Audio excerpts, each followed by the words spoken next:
that made his chest tighten in a way he didn't want to admit, and though she only asked him to fix a leaking faucet in her Michigan lake house, something in her tone, soft, tired, almost lonely, pulled him out the door before he had time to question why he cared so much. The 2-hour drive felt unusually fast as tall pine trees rushed by, and he kept thinking about how Maggie used to sound bright, laughing,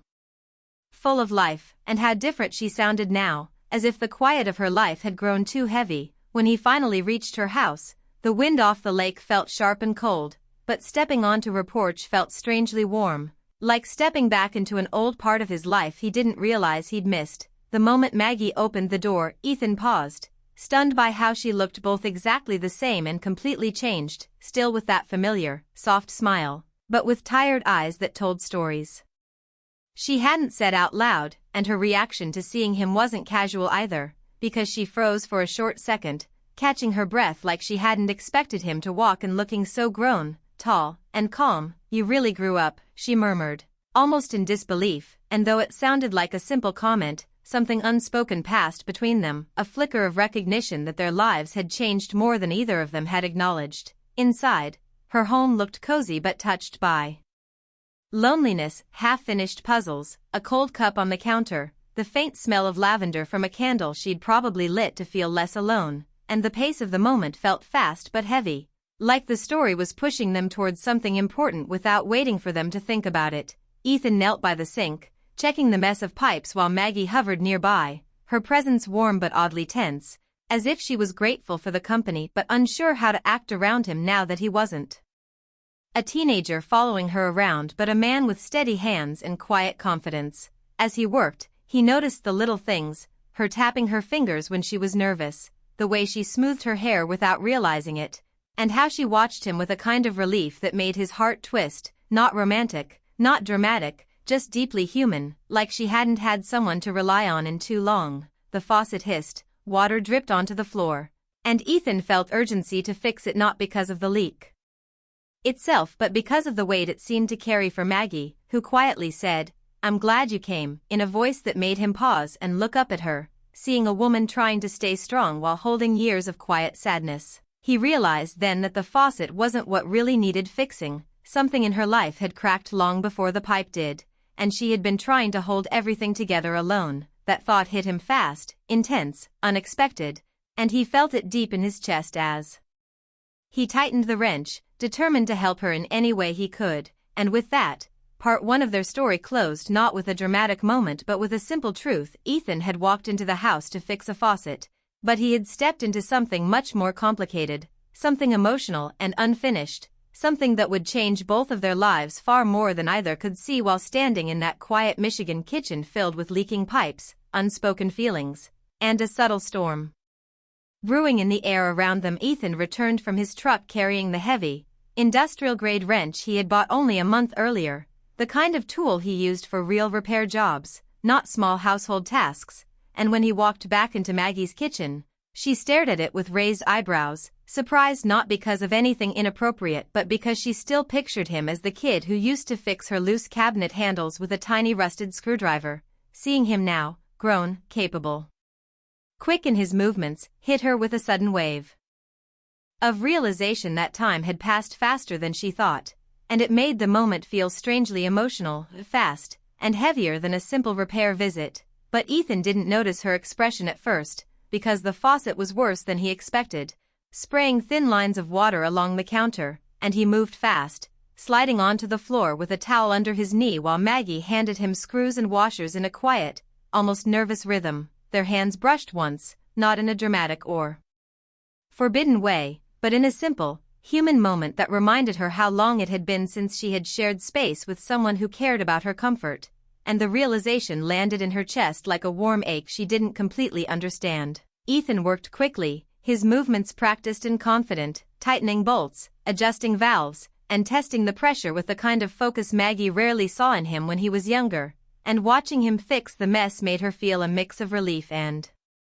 something deeper, gratitude, comfort, a sense that she wasn't as alone as she had felt in recent months. She leaned against the counter, not to pose or to create tension, but because the weight of her own loneliness had quietly exhausted her. And the sight of her nephew taking charge of something in her life made her heart soften. Meanwhile, Ethan noticed things he hadn't before: how tired her shoulders looked, how carefully she tried to stay cheerful, how her voice wavered when she said small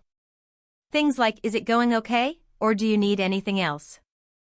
Questions she asked not because she doubted him, but because talking helped her keep her emotions steady. The pipe hissed again, a sharp reminder of the job at hand, and Ethan adjusted the wrench with a determined expression that made Maggie smile faintly, because he looked so much like the kind-hearted boy she used to babysit, only stronger, calmer, and more sure of himself. The kitchen grew warm from the effort and the closeness, and though nothing romantic lingered between them, an emotional truth slowly surfaced. Maggie had been carrying too much alone, and having Ethan there made her feel safe in a way she had nearly forgotten was possible. As he tightened the final bolt, water stopped leaking, the pipes quieted, and Ethan let out a breath of victory. Brushing his hands on his jeans as he stood up, Maggie clapped lightly in relief, laughing for the first time that day, the sound bright enough to fill the room and ease the tension that had been sitting quietly between them since his arrival. "You really did upgrade your tools," she joked, nodding toward the wrench, and her teasing wasn't flirtation but rather a warm way of acknowledging how proud she was of the man he had become. Ethan laughed too, shaking his head at the comment, not knowing how much she needed that small moment of lightness. The repair took only minutes, but the emotional shift happened fast, too, Maggie realizing she wasn't alone, and Ethan sensing there was something behind her quiet behavior that needed understanding, not questioning. He washed his hands at the sink he had just repaired, glancing at her with gentle curiosity, wondering why she seemed to be holding something inside. But before he could ask anything, the room fell into a brief silence, soft, honest, and full of unspoken truths that neither of them knew how to handle just yet. The faucet was fixed, but something in the air had changed, something subtle but undeniable, setting the stage for the deeper conversation neither of them knew was coming. A conversation that would reveal why Maggie had really called him and what she had been quietly carrying in her heart long before the faucet ever broke. And Maggie handed Ethan a cup of coffee, and for a moment the kitchen felt warmer than it had in months. But when he gently asked how she had really been, the smile she had been trying to hold finally cracked, and the truth rushed out faster than she meant it to. A simple confession wrapped in months of quiet loneliness. She told him her divorce had settled a few months earlier, and the silence in the lake house had grown heavier with each passing day. Not dramatic, not tragic, just the slow ache of going from a full life to an empty one. And she admitted she hadn't told many people because she didn't want sympathy or pity, she just didn't know how to start over. Ethan listened with steady patience, not interrupting, not judging, simply being present in a way that surprised her, because she realized she hadn't had someone sit across from her and care about her feelings in a long time. And it made the moment feel emotional and fast, as if the weight she'd been carrying was finally allowed to fall. She wrapped her hands around the warm mug, staring into it as if searching for answers she still didn't know how to say, and she confessed how the house felt too big at night, how the quiet sometimes scared her, how she kept pretending she was fine for everyone else but had slowly stopped believing it herself. Ethan leaned forward, his voice low but firm, reminding her she didn't need to pretend with him. And she felt that truth hit her harder than she expected, because she had been so busy being strong that she forgot she was allowed to be human. Thunder cracked outside the house, making the windows shake, and the storm rolled in so quickly it turned the room dim in minutes, and the sudden darkness pulled out more honesty. Maggie admitted she didn't call him only for the faucet, she called because she needed a familiar voice, a safe face, someone who felt like home in a time when everything else felt broken. She tried to laugh it off, saying she must sound dramatic, but Ethan shook his head with a calm certainty that made her throat tighten, telling her that she never had to apologize for needing help. For a second she closed her eyes, letting herself breathe, letting herself feel the relief of not holding everything in anymore, and when she opened them, Ethan was still there, steady, grounded,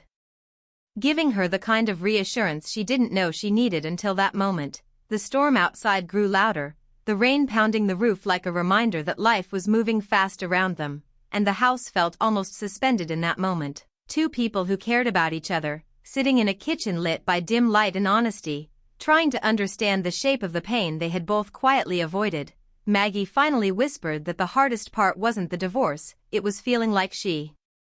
had failed at building a life she believed would last forever, and the disappointment in herself hurt more than the loneliness. Ethan, without hesitating, told her she hadn't failed at anything, that sometimes life simply breaks in places we can't control, and it doesn't mean she is broken. Those words hit her with an unexpected emotion, bringing tears she tried to blink away, but Ethan didn't let her hide it, telling her gently that strong people cry too, and that she didn't have to keep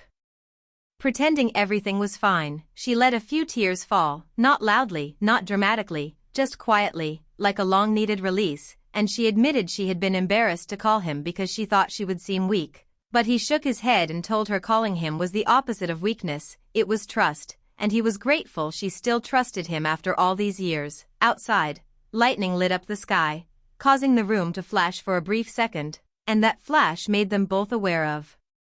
how quickly life could shift, how fast everything could change, how one phone call, one visit, one conversation could open doors that had been closed for too long. As the thunder rolled across the lake, Maggie placed her hand on the coffee cup to steady herself, her voice softer now, saying that for the first time in months she didn't feel alone, and she didn't know whether to feel relieved or overwhelmed. Ethan smiled softly, telling her she shouldn't feel either, she should just let herself feel supported, because she deserved that. The storm trapped them inside, but instead of fear, it brought clarity, forcing them into an honest space neither of them expected when he first walked in. The loneliness she had been carrying wasn't embarrassing anymore, because Ethan didn't treat it like a flaw but like an understandable part of being human, and that shift made Maggie's shoulders relax in a way she hadn't felt in years. When she finally looked at him, her expression calmer, she whispered, "Thank you for being here," and it wasn't a dramatic line, just a simple truth that carried months of unspoken emotion. Ethan nodded, the warmth in his eyes letting her know she wasn't burdening him, she was letting him in, and that mattered more than she realized. In that moment, the storm outside didn't feel threatening anymore, it felt like a strange kind of reset, a moment where life paused long enough for both of them to understand the emotional distance they had been living with, and how quickly it could shrink when someone cared enough to listen. The faucet had been the reason he came, but this conversation, the honesty, the tears, the soft confession of loneliness, was what truly needed fixing, and Ethan knew that, even if Maggie hadn't been ready to say it out loud. And as the thunder softened into steady rain, the air in the kitchen shifted into something calmer, something lighter, something that made Maggie feel like maybe, just maybe, this storm wasn't a sign of chaos, but the beginning of healing she thought would never come. When the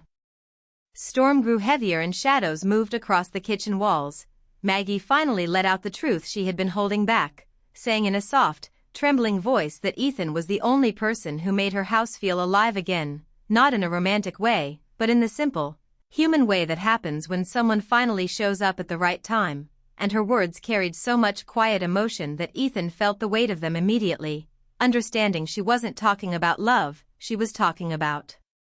loneliness, about gratitude, about the comfort of having someone who cared. He stepped closer not to create tension but to offer reassurance, telling her in a calm voice that she didn't need to face everything alone, and she nodded slowly, embarrassed at how vulnerable she had become in front of him, yet also relieved, because she had been pretending to be strong for so long that letting her guard down felt like finally breathing again. She admitted that the hardest part of the past year wasn't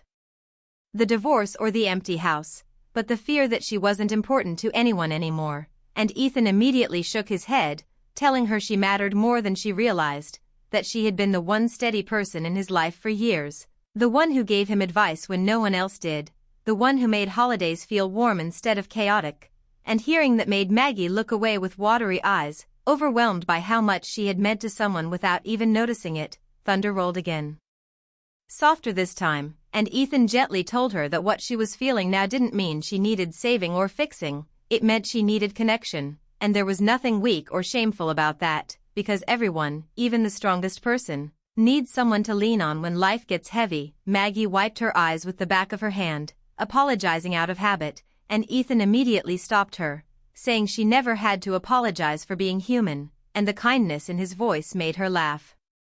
quietly in embarrassment, because she hadn't expected a simple faucet repair to turn into the rawest conversation she'd had in years. She thanked him again, not because she thought he needed to hear it, but because she genuinely didn't know how else to express how relieved she felt, and he smiled, telling her that helping her wasn't a duty or an obligation, it was something he chose to do because he cared about her as family, as someone who shaped him, as someone whose happiness mattered. The rain softened, tapping the windows in a quieter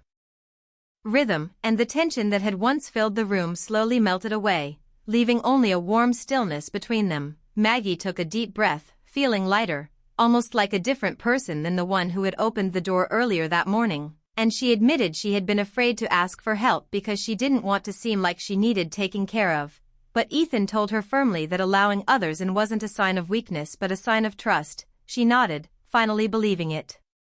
And the relief in her chest felt almost like hope returning after a long winter. When the storm finally faded into a gentle drizzle, Ethan knew it was time to leave, and he grabbed his jacket while Maggie followed him to the door. Not wanting the moment to end too quickly, as he stepped onto the porch, she told him she was proud of the man he had become, steady, kind, patient, dependable, and her voice wavered a little, not from sadness, but from genuine emotion. Ethan smiled, saying he would always be around whenever she needed anything, not just for repairs but for talking, for company, for family, reminding her she still had people who loved her and cared deeply about her well-being. She nodded, feeling that truth settle gently inside her, and as he walked down the steps toward his truck, she finally understood that life wasn't something she had to rebuild alone. She had support, real, steady support, and that simple realization warmed her more than any cup of coffee could. Ethan drove away with the quiet feeling that he hadn't just fixed a faucet, he had helped repair a heart that had been silently breaking, and Maggie watched his truck disappear down the road with a soft, hopeful smile, knowing that this storm, instead of breaking her, had finally brought her the strength and connection she needed to start healing again.